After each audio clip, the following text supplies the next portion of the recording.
impulse. Okay, saya akan define momentum. So, saya akan masuk quantity momentum.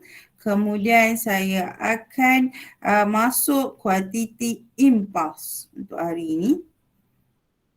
Okay, kemudian kita masuk solve problem. So, kita akan pilih beberapa soalan lah untuk kita cuba jawab. Okay, so seterusnya untuk 3.1 iaitu define momentum. So, ni outcome kata define momentum Kp is equals to mv. So, saya masuk Okay, so momentum ni satu kuantiti kalau you nak faham. Okay, dia adalah kuantiti yang boleh kita baca kalau kita nak faham dia punya definitions, okay, dia punya unit, dia punya konsep, kita boleh baca daripada equation.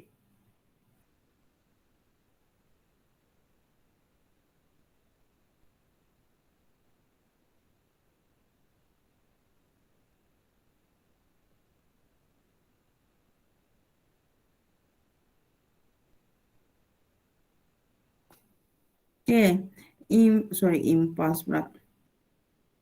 Momentum. Okay, yang mana simbol dia adalah capital V. Dan saya letak anak panah kat atas ni. Okay, ada sebab dia. Nanti saya akan beritahu. Okay, kemudian dari segi equation tadi, sebab saya sebut tadi boleh baca daripada equation. So, first kita tengok dari segi equation dia.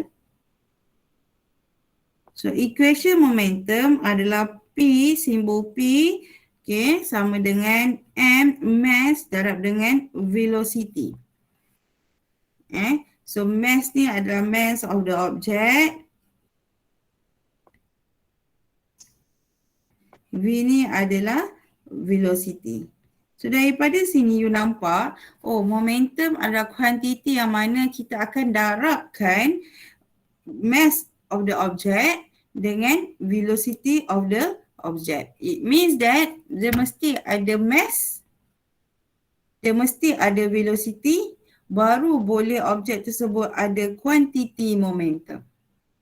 Okay, dan kita tahu velocity adalah satu kuantiti dalam fizik yang mengira yang ada pada objek yang moving. Moving object baru ada velocity. Kalau ada static dia kosong. So it means that momentum adalah kuantiti yang ada pada objek yang bergerak. So kalau ada static, momentum dia adalah kosong disebabkan oleh kenapa? Sebab velocity dia adalah kosong. Okay, so ini dari sini actually kita boleh faham what is the definitions of momentum. So saya boleh conclude dari segi definition dia. Okay. Momentum is the product. Ada soalan tanya lah, state the definition of momentum. Okay, momentum is the product of mass of the object darab dengan and velocity. Product tu maksudnya multiplication darab. Okay, lepas ni kalau you nampak je objek yang bergerak, okay, objek tersebut ada kuantiti momentum. Sama contoh macam kereta bergerak atas highway. So setiap kereta yang bergerak atas highway dah ada nilai momentum dalam badan dia. Okay, so itu adalah dari segi equation. Kemudian kita pergi apa yang kita boleh tahu dari the second one, daripada equation kita boleh tahu dia punya unit. Kalau let's say lah awak lupa tak tahu dia punya equation kan. So kita boleh baca unit dia. Macam awak tak nampak.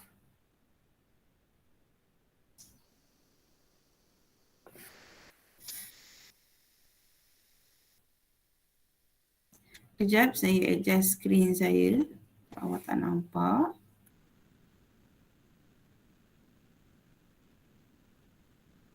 Okay.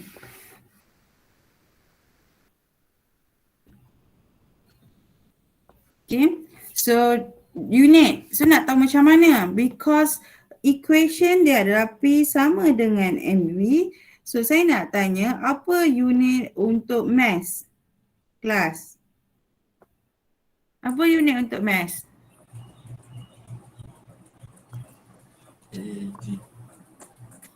Okay, unit, SI unit untuk mass, kilogram. Dan apa dia SI unit untuk velocity? Ifah Imanina ada tak? Ya saya. Apa? Mass MS negatif 1. So, MS negatif 1. So kat situ boleh nampak dah momentum, unit momentum adalah kg ms negatif 1. Itu unit dia. Okay, so kalau tak ingat, awak boleh baca daripada equation. Okay, so itu perkara yang kedua. Perkara yang ketiga, selain daripada equation, kita tengok dekat nota awak tu. Okay, momentum adalah vektor kuantiti. Momentum adalah vektor kuantiti. So itu yang ketiga. Okay, penting untuk awak tahu dia adalah vektor kuantiti. So kalau dia adalah vektor kuantiti, dia akan ada apa kelas? Direction. Dia akan direction. Lagi yang kedua, dia akan ada apa? Magnitude. Okay, dia ada magnitude, nilai dia. Dan juga dia ada direction macam kawan awak bagi tahu tadi. So yang direction ni yang penting. Maksudnya dalam calculation, you have to consider dia punya direction. Saya tak nampak .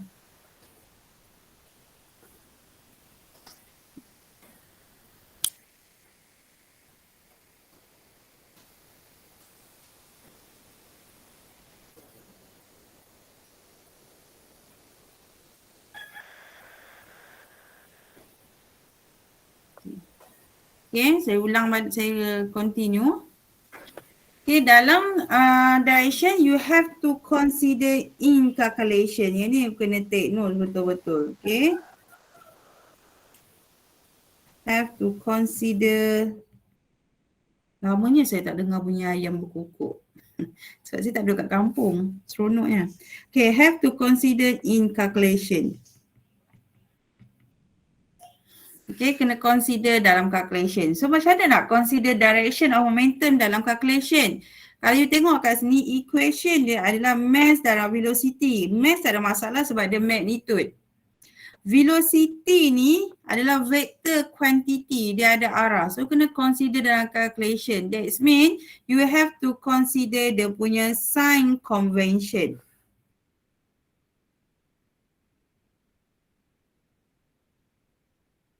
Saya sebut sign convention, dia ada dua. Sama ada positif ataupun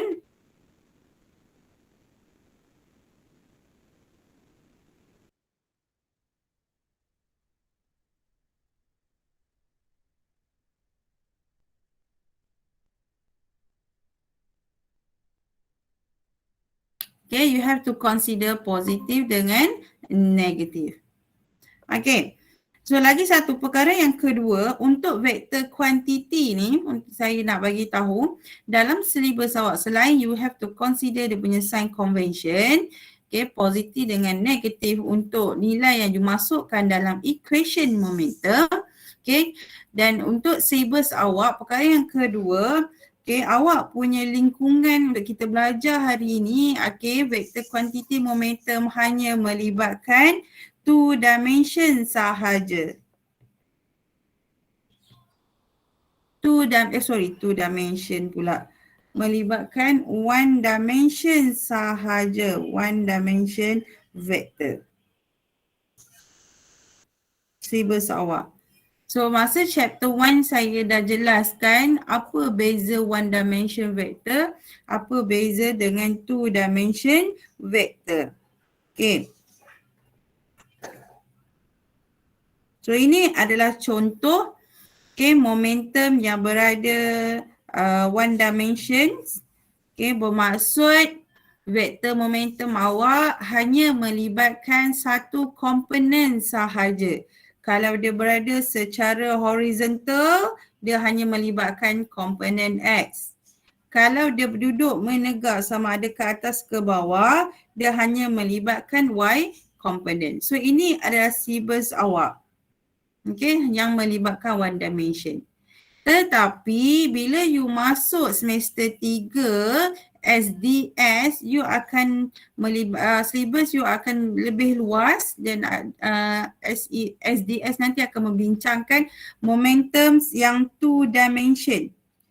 Okay, so apa dia vector 2 dimension? Dia duduk sengit macam ni. Ini chapter 1 Dia tak duduk. Okay, sekejap. Abang Umar makan dulu boleh? Dia tak duduk menegak, dia tak duduk melintang. Dia duduk sengit macam ni. And dia ada nilai theta. So it means that dia kena resolve kepada komponen X, dia kena resolve kepada komponen Y. So ini adalah 2 dimension vector. Okay, tapi ini kita tak akan discuss untuk SES. Okay, can be discussed bila you masuk semester 3 nanti. Okay, penting untuk saya bagi tahu sebab in case kalau you refer kepada buku rujukan luar, you boleh tahu ini adalah out of the syllabus untuk SES. Okay, so saya continue untuk momentum. Okay, bagi siapa yang masuk lambat tu boleh tengok balik saya punya recording lepas ni. Make sure you tengok balik sebab takut tertinggal. Okay, so dekat sini juga perkara yang keempat, saya dah beri 3 perkara yang penting untuk momentum. So, perkara yang keempat yang awak kena tahu dari equation juga kita boleh tahu relation. Okay, between momentum and mass dan momentum and velocity. Okay, so ini konsep kadang-kadang soalan suka tanya. So bila you nak jawab soalan dia tanya tentang konsep, you kena come up dengan equation. Sebab equation represent konsep dalam fizik. So mass, momentum dengan mass. So daripada kita boleh nampak apabila nilai mass bertambah, momentum akan bertambah. So relation yang pertama. Lagi besar objek tersebut, lagi berat, okay, momentum yang dia carry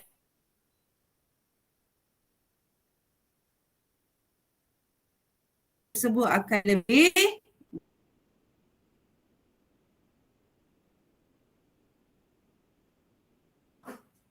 itu relation yang pertama.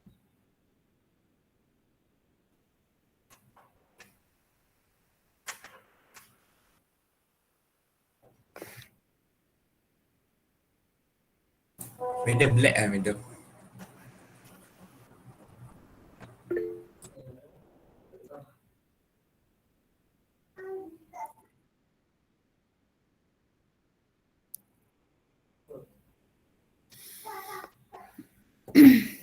Okay tak?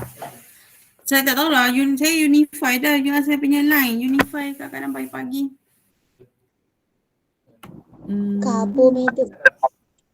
Screen dia tak nampak sangat madam. Tak nampak dia kabur. Oh, Tak nampak kat mana? Tulisan. Dia kabur. Oh, tak clear lah. Resolution dia pecah. Maksudnya line saya slow lah, lagging, dia tak download. Kejap ya. I try to minimize the use of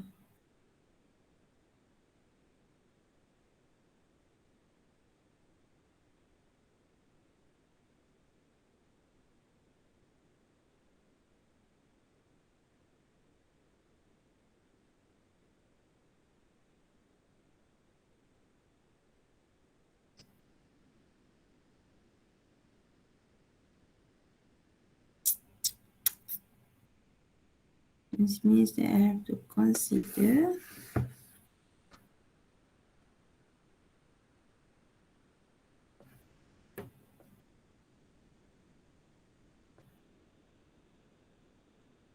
daripada awal tadi kabur ke baru-baru ni je?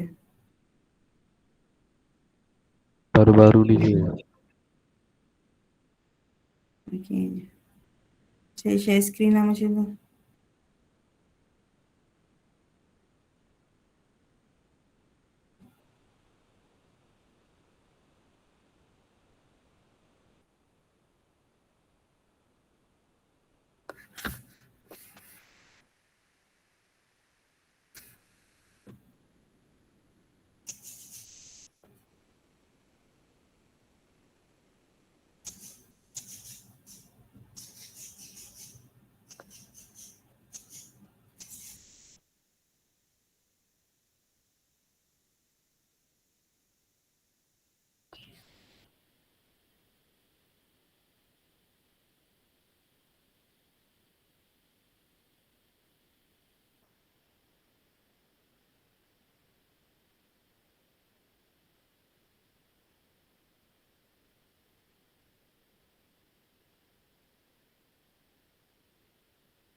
Okay, jelas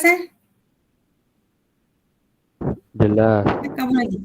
Okay Okay, saya continue tentang relation tadi. Okay, relation between momentum and velocity. Okay, so daripada equations, mass momentum adalah directly proportional to the momentum. Momentum is directly proportional to the mass. So lagi besar objek tersebut, okay, lagi besar dan lagi besarlah momentum. Okay, so ini kita ambil contoh dari segi satu case di mana kalau awak perasan 2-3 hari ni ada virus kes yang lori langgar tu kan.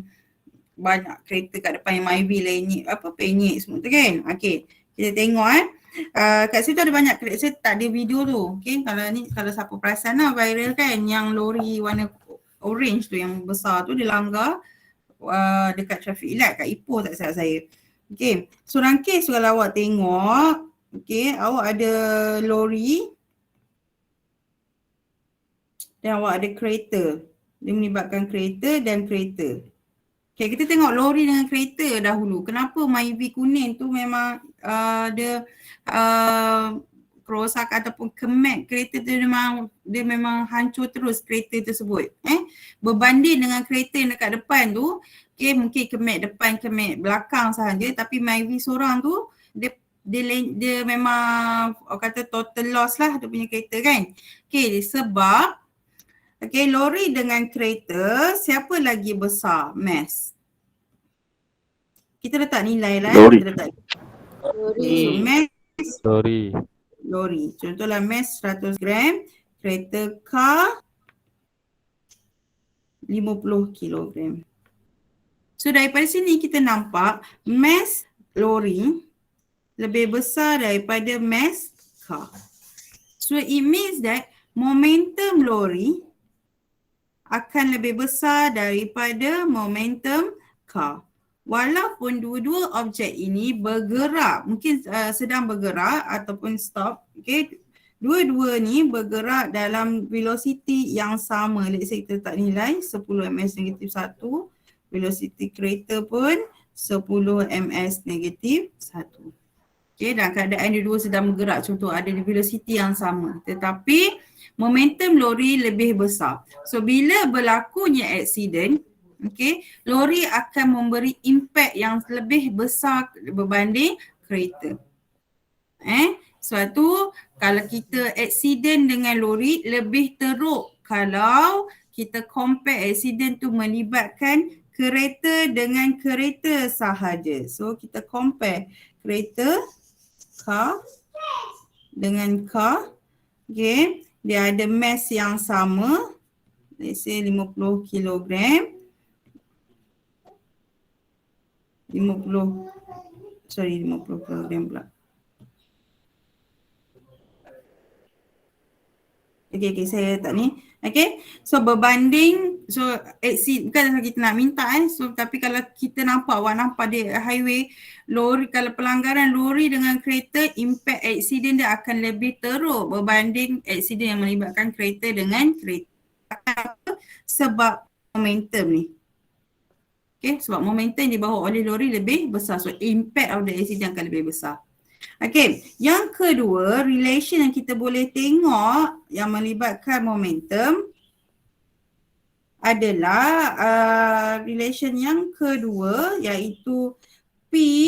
Ini yang pertama. Yang kedua, okay, P is directly proportional to the velocity. P is directly proportional to the velocity. Okay, so kat sini apa kita boleh nampak, lagi laju objek tersebut, lagi besarlah momentum yang dibawa oleh objek tersebut walaupun nilai mass dia adalah sama. Okay, contoh. Dua kereta, K1 dengan K2. Okay, nilai mass dia adalah sama, 50 kilogram. Mass 2 pun adalah 50 kilogram. Tapi velocity 1 dia bergerak dengan 10 ms negatif 1. Velocity 2 dia gerak dengan 10, bukan 10, 5 ms negatif 1. So kat sini kereta yang pertama lebih laju. Okay, V1 lebih laju daripada V2. So momentum siapa yang lebih besar? K1. Kelas. Satu. 1. Bukan number one. Okay. So impact of accident adalah lebih teruk ke kereta 1.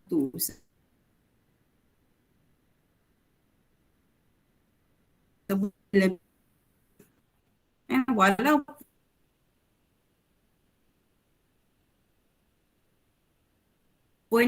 dua adalah sama besar. Okay, so ini mengalami impact oksiden yang sangat besar.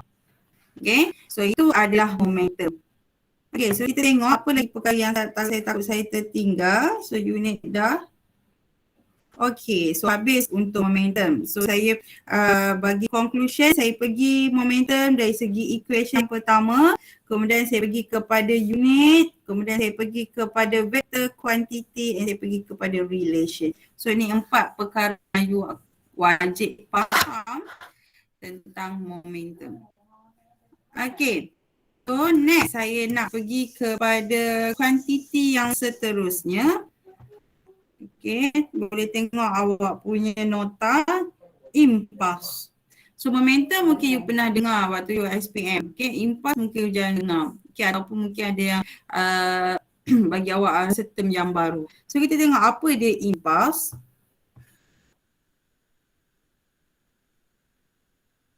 Okay, impuls dia punya simbol adalah capital J. Dalam momentum tadi.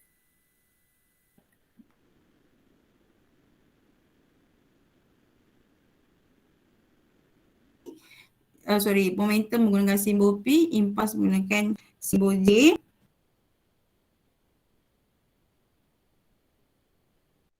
Kuantiti apa? Kita akan tengok dari segi equation dia. So saya akan go through the equation.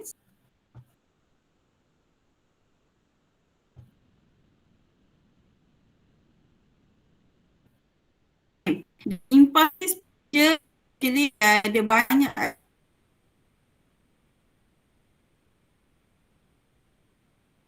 Ada 3 equation untuk kita kira impuls. Medium lag.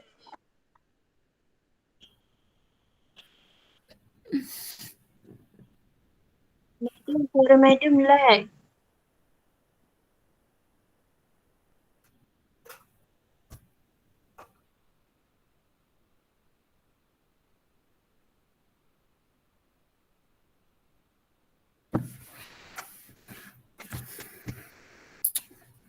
Dah okey belum? Okay. Tapi tengok kadang dia still lag.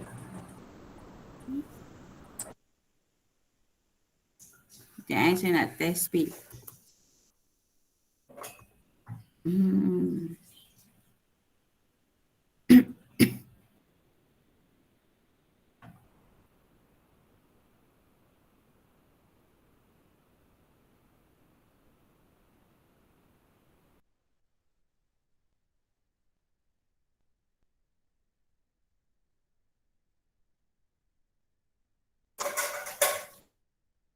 Okay.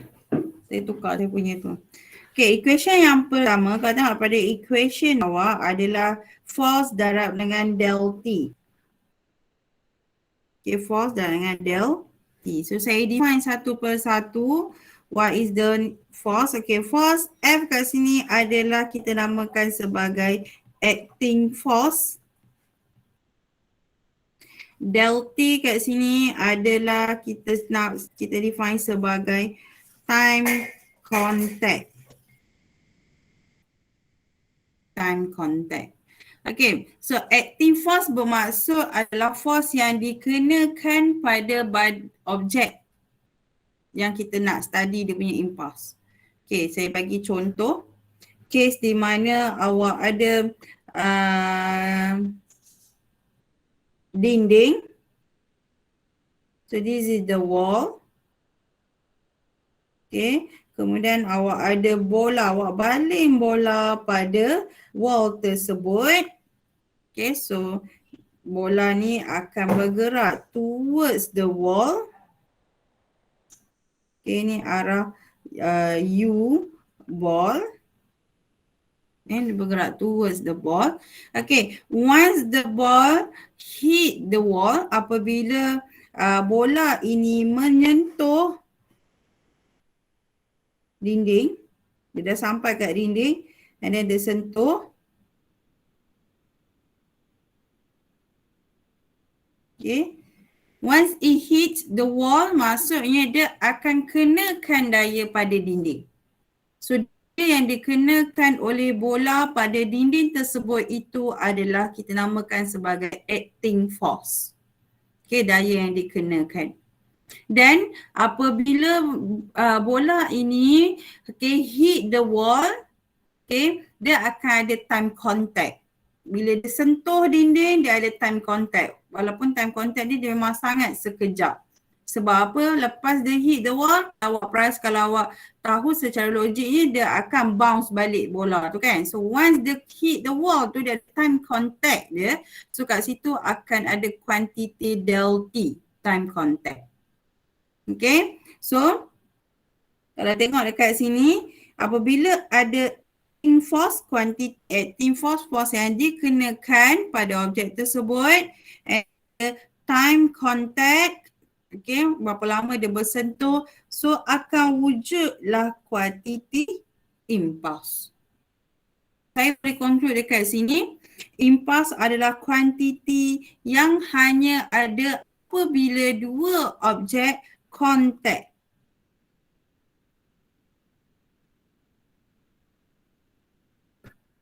Okay, wujud when two body contact. Okay, so once the contact, dia ada acting force and dia akan ada time contact. So kat situ akan wujudnya impulse. So kalau berbalik kepada definition nota awak tu, okay, sebab tu dia cakap impulse adalah overall effect of the force acting over the time. Dia study tentang kesan force, acting force tersebut dengan masa selama mana dia ada ataupun selama mana dia contact. Okay, is that clear? contoh yang kedua kalau nak lagi nampak adalah bila you main badminton. Okay, bila you main badminton, you punya shuttle tu bila dia hit the racket, so dia akan menyebabkan dia exert force on the racket.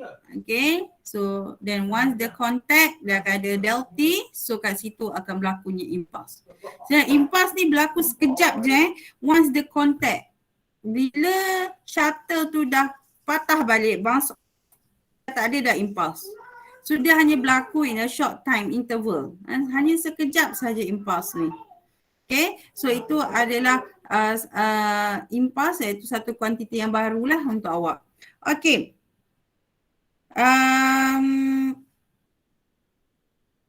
Yang kedua, equation yang kedua untuk kira impulse, saya terus pergi kepada equation sebab impulse ada 3 equation. Kalau tengok dekat nota, equation yang kedua adalah yang ini. Kita satu teorem dalam fizik, kita nama ada kata kat situ impulse momentum theorem. Okay, daripada teorem ni kita boleh conclude, okay, saya tak nak ceritalah macam mana dapat semua, itu you tak perlu, kalau nak tahu you boleh PM saya secara personal. Tapi from the theorem kita tahu, okay, impulse adalah equal to the change in momentum of the object. So J adalah del P.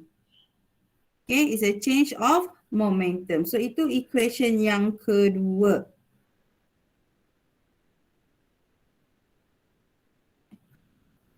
J is equals to del P.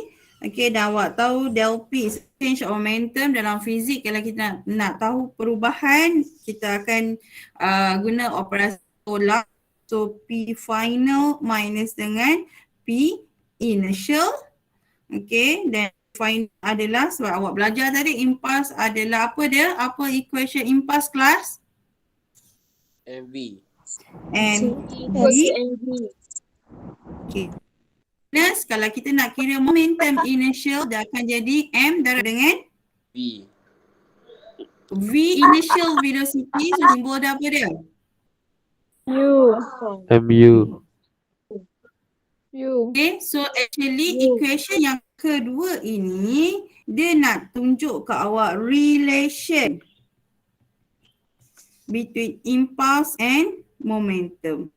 Kalau soalan tanya relation dia apa, you boleh state the equation. So impulse adalah the change of momentum. And saya nak tekan dekat sini, V kat sini adalah final velocity. It means that dia adalah velocity after it hit the object. Velocity after the collision, pelanggaran. And U adalah initial velocity. So dia adalah velocity before collision. Okay, dan V dengan U adalah quantity vector. So every time you do equation, you can consider V dengan U tu positif ataupun negatif. Okay, so ada quantity vector. Okay, so itu equation yang kedua untuk kira impulse. Okay, equation yang ketiga berbalik kepada nota awak. Okay. Define impulse from the FT graph. Okay, so it means that method yang ketiga ataupun equation yang ketiga ini, konsep yang ketiga ini, okay, soalan kena bagi awak graph. Kalau soalan dia bagi dan graph tersebut adalah mesti graph force against time yang ini. Dia tak boleh bagi graph lain lah. So let's say dia bagi force versus time. Dan dia tunjukkan this is the force yang acting force yang berlaku along the time contact, okay, pada T1 sampai T2. So this is the maximum force, acting force yang dikenakan. So kat sini nak baca nilai impulse macam mana, dia adalah, tengok dekat sini, shaded area under the FT graph sama dengan impulse. So ini method yang ketiga.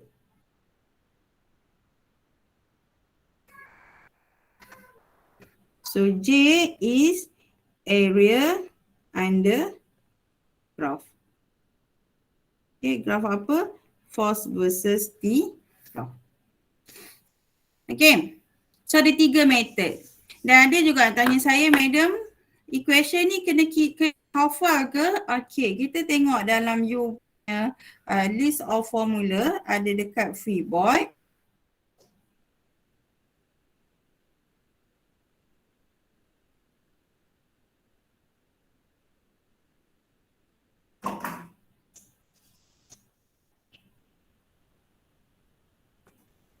So equation yang dalam chapter 3 adalah equation yang bermula pada nombor berapa kelas?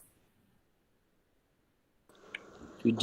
7, 8 dan 7, 8, 9. okay. So you tak perlu hafal. Okay, bila nak jawab chapter 3 you tengok list of formula and then you just choose the equation mana yang you nak guna. Okay, depends kepada apa information yang diberi dalam soalan. Cumanya ada satu kat sini ada tak nyatakan. Konsep yang ketiga tadi, impulse juga adalah area under the graph. Okay, so saya habis dari segi equation to define the impulse. Saya harap jelas, okay, awak faham bila akan ada impulse pada objek tersebut. Yeah, so dia hanya ada apabila dua objek collide ataupun dua objek contact. Okay, seterusnya berbalik kepada quantity impulse. Okay, so awak kena faham dari segi unit. Saya nak pergi ke unit.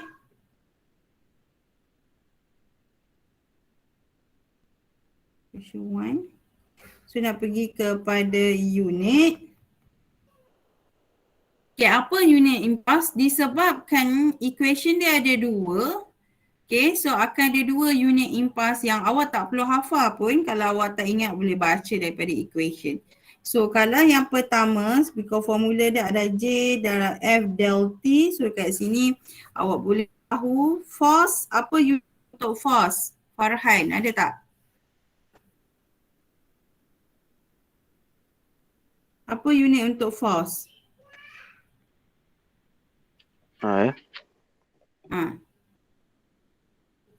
SI unit untuk force. Unit untuk force Ya, Newton. Newton, good. Okay. And apa unit untuk del T? Del T time contact. SI unit dia adalah mesti second. So kita boleh tahu unit untuk J yang pertama adalah NS. Yang kedua, sebab kita tahu J juga adalah del P, is a change of momentum. So mestilah unit sama dengan momentum, iaitu apa dia? J yang kedua. Momentum adalah mv minus mu. So apa unit dia? M. Apa unit M? Kelas? Kilogram. Kilogram. Apa unit velocity? ms negatif. Jatuh. 1. So ada dua unit yang diterima, ns ataupun kg ms negatif 1. Okay. Okay, so saya habis kepada unit. Yang ketiga, saya nak pergi kepada quantity. So impulse juga adalah vector quantity. Actually kalau you tak boleh hadam vector quantity ni macam mana chapter 1 you akan ada masalah sampai chapter 3 sampai chapter seterusnya. Lepas ni semua vector quantity. Okay, so kalau dia melibatkan vector quantity, so dia akan ada macam biasalah, dia akan ada magnitude and dia akan ada direction. Okay, dan tengok kepada nota awak, dia bagi tahu directions of momentum, directions of impulse adalah sama arah dengan directions of the force. Direction impulse sama arah dengan directions of force. It means that kalau acting force awak adalah positive, okay, sign convention dia to the right, so it is positive, so it means impulse awak akan jadi to the right, so dia akan dapat positive. Okay, so take notes dekat situ. Tolong hadam betul-betul directions of the impulse. Okay. J, same direction with force. Force. So dalam soalan, memang dia tak bagi tahu awak force tu positif ke negatif. Dia takkan bagi tahu. Okay, melainkan you draw the force and you kira dia, and daripada situ you nampak arah mana impas dan you tahu itu adalah positif ataupun negatif. Okay, contoh. Okay, so kat sini ada bola. Saya berbalik kepada nota tadi, bola nak sentuh, nak berlanggar dengan dinding. So awak nampak, akan ada pelanggaran. Dua objek kontak antara bola dengan dinding. So awak tahu akan wujudnya titik impuls. Tapi ke arah mana impuls tersebut? So nak tahu dia pergi arah mana, kena tahu force dikenakan adalah arah mana. So contoh apabila bola menyentuh dinding, so akan ada acting force. So kalau saya lukis, force yang dikenakan kepada dinding daripada bola, dia akan pergi arah kiri. Kenapa arah kiri? Sebab dinding awak duduk belah kiri. Force mesti ke arah objek tersebut. Objek tu tak rasa lah. Sebab bola nak kenakan force pada dinding. So mestilah arah vector force itu ke arah dinding. Barulah force tu boleh dikenakan pada dinding. So ini adalah arah force on wall pada dinding. Dan apabila dia kenakan force pada dinding, akan ada delta time contact between ball and wall. So kat sini awak boleh nampak akan wujudnya kuantiti apa kelas? Ada force, ada time contact. So akan wujudnya kuantiti apa? Vector. Vector apa? Impulse. Okay, so sini akan wujudnya impulse on wall. Impulse on wall. Akan wujudnya kuantiti impulse on wall. Okay, dan ke arah mana impulse on the wall tersebut?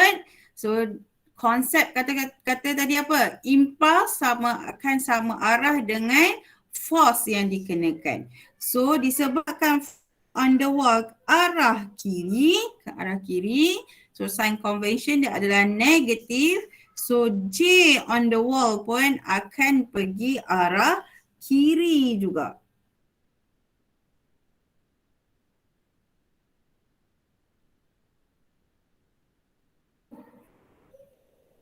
Okay. Ada soalan setakat ni? Tak ada. Okay. Saya nak pergi case yang kedua. Saya nak tunjuk kat awak. Okay. Newton third law. Awak belajar waktu SPM dulu.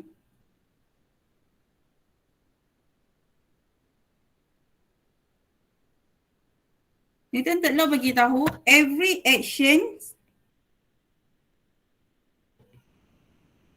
must have reaction force. Akan ada dua. Okay. Every action must have reaction force. Ni Newton third law. Sama macam awak lah. Kalau awak ada kawan awak buat dekat awak mesti balas. Itu adalah konsep Newton third law. So kat sini kita nampak objek ni, ball ni dia exert force pada dinding. So sebagai tindak balas dinding akan kenakan force pada bola dengan nilai yang sama. Dia balas balik sebagai reaction force. So dinding akan kenakan nilai force yang sama pada bola sebagai reaction force.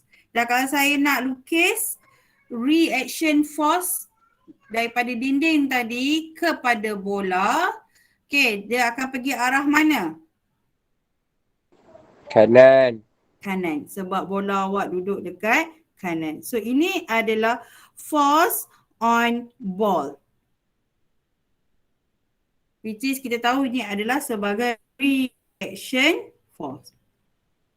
And di sini juga explain why kenapa bola awak bounce off balik. Sebab sebenarnya dia tu tolak balik. Okay? Kalau ada reaction force ni, bola tu akan melekat selamanya dekat dinding. Okay. So force on the ball arah. Dan apabila dia ni contact, bola dengan dinding ni contact, akan wujudnya juga adalah delta T time contact.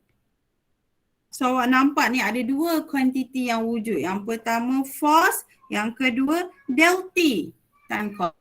So menyebabkan wujudnya apa kat sini? Kelas, ada force, ada time contact. Kan wujudnya apa dulu? Impas. Tapi kali ni impas siapa? Sebab sekarang ni force yang dikenakan pada bola. So impas apa kat sini? Impas on the Ball. So actually saya nak cerita dekat sini apa dia. Dalam satu keadaan actually wujud dua nilai impas. Impas on the ball, juga impas ada the ball. Okay. Dan actually nilai ini adalah nilai, kalau tengok kepada magnitude, dua-dua akan ada magnitude yang sama disebabkan force ni magnitude dia adalah sama.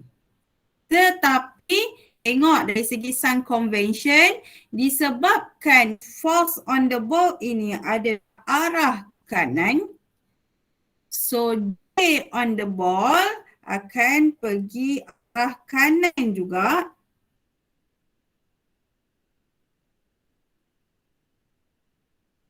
Akan pergi arah kanan. So dekat sini kita nampak J on the ball adalah positif. J on the wall adalah negatif. Okay, dua-dua impas ini kuantitinya sama tetapi berbeza dari sign convention. So bila keluar soalan, you have to identify, okay, soalan nak J pada siapa. Sebab every time berlakunya collision ataupun contact between dua objek, bila wujudnya nilai impas, actually akan ada dua nilai impas. Satu objek untuk satu impas. Sebab dia pelanggaran melibatkan dua objek, so akan wujudnya dua impas.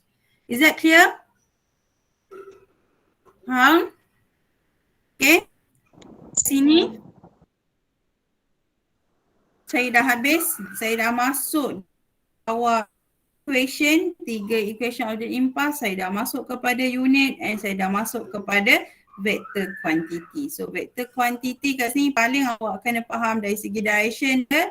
Dia adalah sama arah dengan acting dan semua orang kena clear. Every time berlakunya pelanggaran dalam satu situasi yang sama, actually ada dua nilai impas. Kalau ada 3 objek dalam satu pelanggaran, akan ada 3 nilai impas. Okay, dan arahnya bergantung kepada arah force yang dikenakan. Okay, so habis untuk impas. So kita tengok kepada contoh soalan. Saya nak pergi pada example 3.1 dahulu. Yang mana untuk kira momentum untuk kira momentum, actually chapter 3 ni dia kepada you punya drawing. Okay, final answer kadang-kadang you dapat beza positif negatif. You check dekat jawapan belakang, you punya positif, check belakang adalah negatif. Actually dia mungkin berbeza dari segi drawing. Okay, sebab drawing akan menentukan vektor awak pergi arah mana dan kat situ kita akan keluarkan sign convention.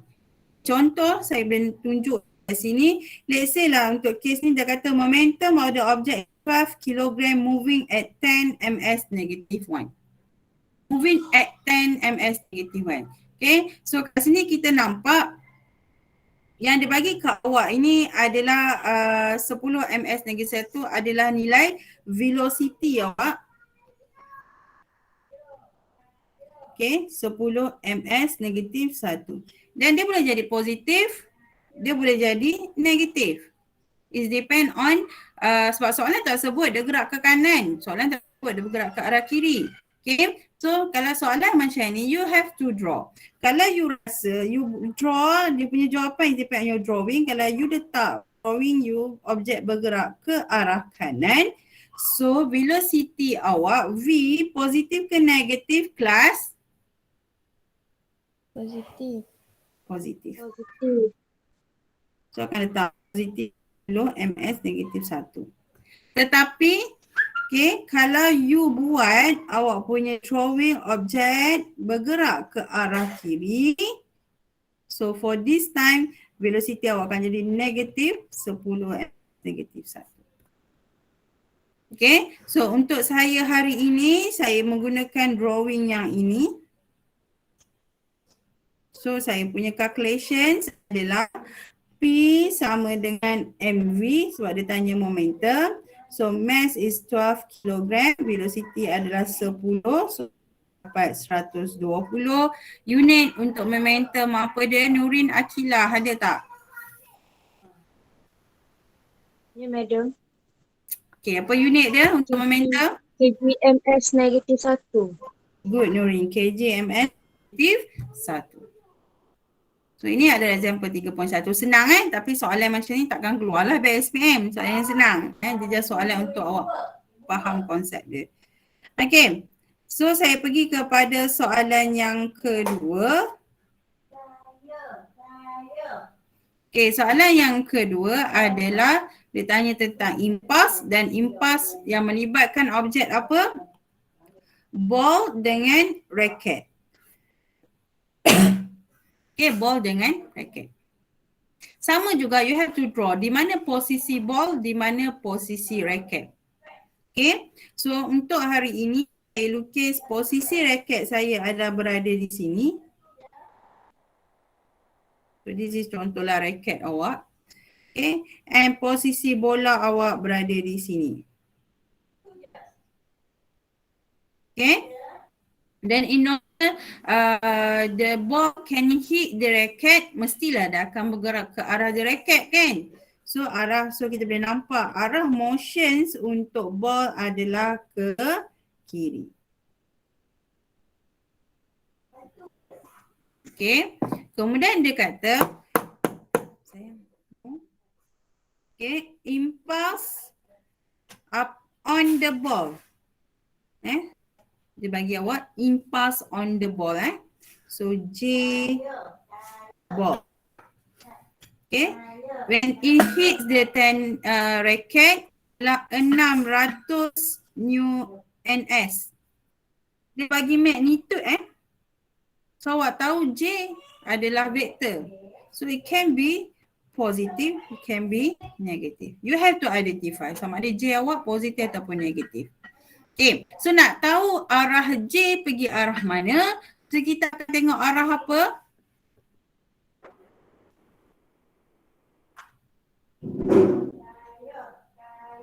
Aizuddin, ada tak?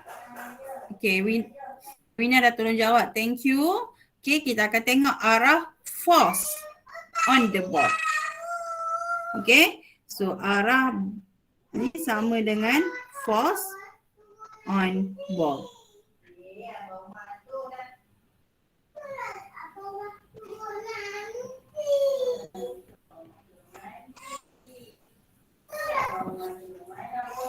Okay, so kena tahu arah ball, arah yang dikenakan, arah force yang dikenakan pada bola. Okay, so sekarang ni awak tahu bola kenakan arah kepada raket sebagai reaction force, raket akan kenakan force pada bola. Dan bola duduk belah kanan. So arah mana force yang dikenakan pada bola? Mestilah arah kanan. This is the force on ball. Sebab nak kenakan pada bola kan? So mesti duduk ke arah bola. Yang awal tadi saya lukis U ni adalah arah motion. So ni adalah arah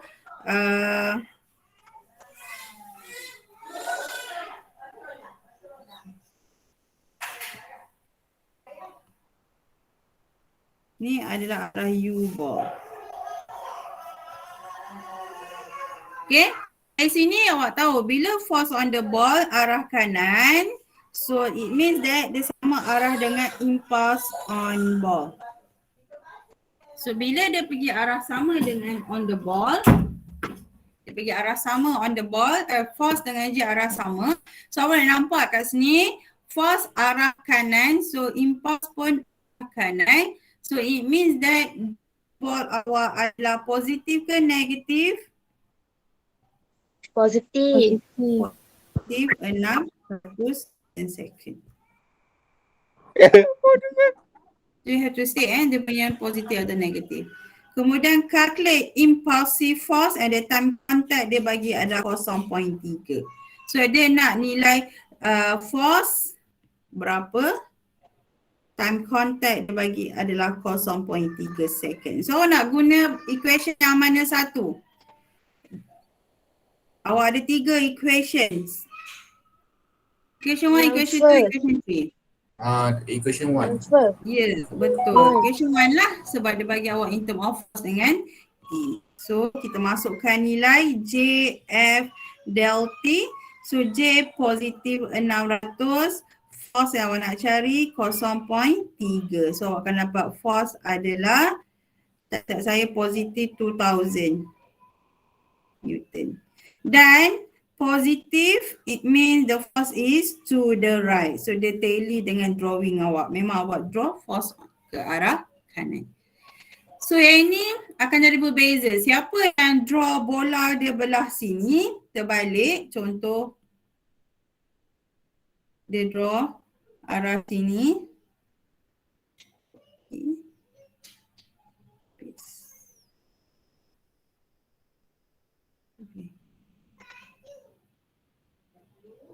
Madam, so jawapan kita tu based on kita punya drawing sendirilah. Ya, betul Nurin. So kalau bola, saya tak ada tanya, kalau bola awak duduk belah sini, raket yang duduk belah kanan sudah akan jadi terbalik. Positif, dia akan berbeza dari sun convention. Okay, so awak boleh try lah. Okay, so saya bagi awak sekejap. Saya bagi awak 2 minit untuk awak try opposite drawing yang berbeza. Maksudnya bola duduk belah kiri, raket duduk belah kanan. Awak boleh nampak awak akan dapat force to negative. Cuba buat dulu kejap. Saya nak bagi baju kat anak saya. Tengok baju dia.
Okay. Saya nak discuss satu lagi contoh sebelum saya let go untuk pop quiz.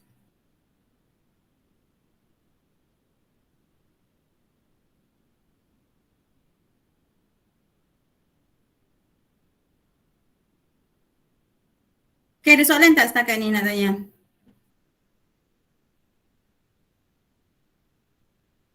Ada. Ya, okay. So tadi kita pergi kepada example 3. Okay, saya lukis, kita pergi kepada drawing, kita identify dia punya sign convention and then you boleh kira terus and then boleh jawab lah soalan. Okay, so 0.2 kilogram tennis ball strike the wall secara horizontal. So ini case bola dengan dinding sama macam contoh saya ambil tadi.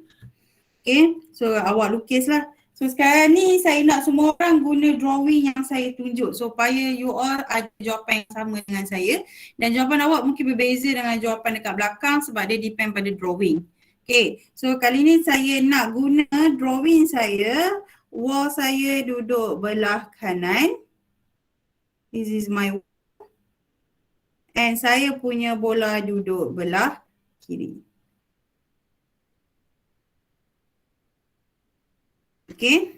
Sebab dia tak cakap kedudukan bola dengan kedudukan wall. So dia depends pada you drawing. Melainkan dia cakap wall duduk belah kiri, bola duduk belah kanan. Itu semua orang akan ada drawing yang sama. So untuk senangkan awak hari ni, awak akan buat sama drawing dengan saya. Okay, then in order to strike the wall, bola akan bergerak ke arah kanan lah. Okay, dan dia bagi awak nilai mass ball adalah 0.2 kilogram. Sampai you draw, tolong keluarkan semua information yang diberi. Okay, dan dia kata the ball strike the wall dengan speed secara horizontal. Saya nak bagi tahu awak dia bergerak secara horizontal. So the one dimension vector of velocity. One dimension vector velocity tu sebenarnya hint dia. Okay, dengan speed of 100 ms negatif 1. So ini adalah nilai speed, so nilai velocity, magnitude of velocity. Okay, before it strike, before collision, before pelanggaran. So dia punya simbol kuantiti dia, okay, V ataupun U kelas. U. Sebab before. So disebabkan, so kita keluarkan U sama dengan 100 ms negatif 1. Okay, so dia positif ke negatif? Positif. Positif. Sebab awak nampak motion dia ke kanan, so U akan jadi ke kanan, so dia positif. Okay, kemudian bola ni bounce off. Dia bounce off balik dengan speed of 70 ms negatif 1. So selepas dia berlanggar, dia bounce off dengan speed 70 ms negatif 1. So ini adalah kuantiti apa? Simbol dia apa dia? V. Velocity after the collision. So this is V. Dan dia kata bola tersebut bergerak in opposite direction. So kalau tadi initially dia bergerak horizontal ke kanan. So it means that after the collision,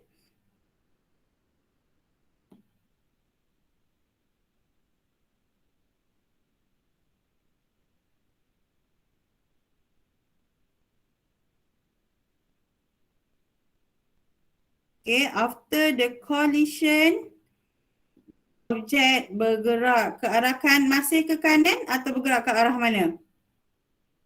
Lawan. Awak nampak, oh velocity dia arah kiri. So it means that V dia adalah positif ke negatif? Negatif. 70 ms negatif 1. Okay, nampak tak? So, sambil you draw, you keluarkan and you tentukan sign convention untuk kuantiti yang melibatkan vektor kuantiti.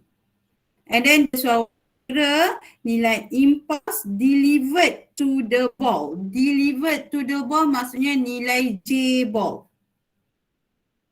J ball. Okay. Boleh tak saya nak guna equation yang pertama? Equation 3. Equation apa ni? Boleh. Kalau boleh, berapa nilai force? Iqbal? Bagi Tak M9. boleh. Tak boleh sebab dia tak bagi awak in term of force, yang dia bagi in term of V dengan U. So it means you guna equation 9. Dan nak guna equation 9 dia ada syarat dia, because kita nak kira J ball pada badan ball, so mass dekat sini kena mass ball. Tak boleh mass wall. Tak boleh mass wall. Tak boleh mass dinding. Dia mesti mass ball V ball minus mass ball tolak darab dengan U ball. Okay. So ini konsep yang awak kena faham. Okay, jelas? Dan lagi satu saya nak, ni tak ramai sangat tanya. So, the ball is in contact dengan wall, dia bersentuhan sebanyak 10 ms. 10 ms ni kuantiti apa?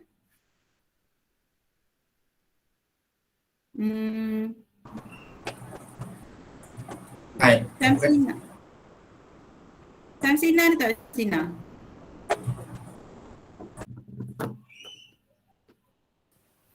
Ada. Samsina. Unit apa tu?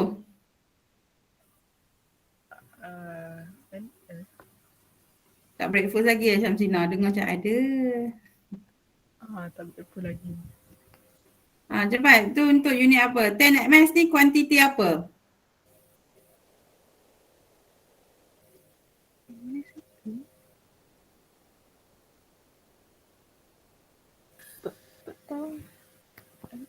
The ball contact wall. Dia contact lama, saya bagi hint, 10 ms.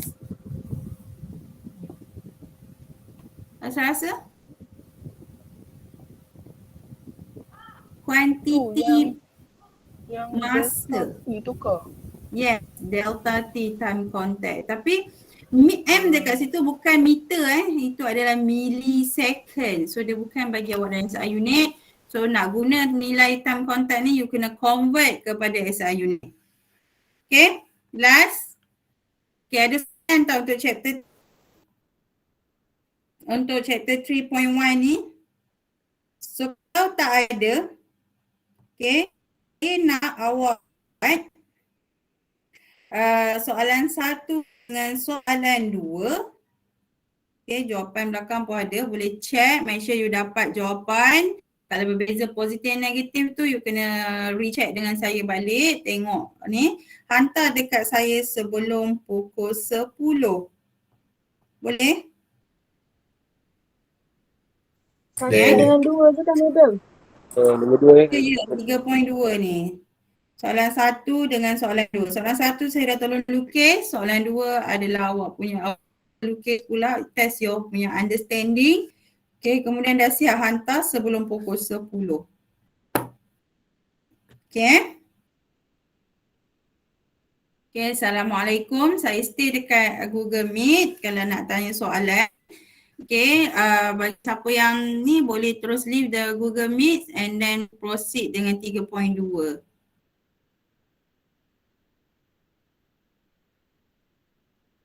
Okay, madam. Thank you, madam. Ya, sama. Thank you.